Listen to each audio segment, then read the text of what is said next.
সূরা ফাতিহা বুকে হাত দিয়ে পড়লে 7 দিনে কি ফলাফল পাবেন জানলে আপনি অবাক হয়ে যাবেন।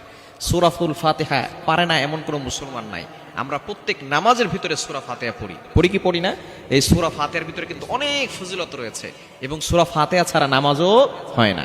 আপনি ফরজ নামাজ বলেন, সুন্নত বলেন, নফল বলেন, ওয়াজিব বলেন, সব নামাজেই কিন্তু সূরা ফাতিহা আছে না নাই?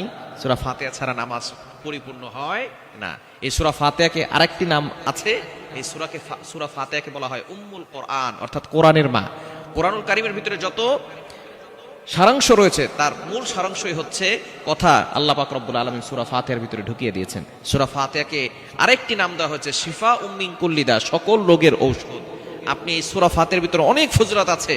এই সূরা ফাতিহা প্রথম সূরা এবং আল্লাহ পাক রব্বুল আলামিন প্রথমেই বলে দিয়েছেন আলহামদুলিল্লাহি রাব্বিল আলামিন, all praise is due to Allah, সমস্ত প্রশংসা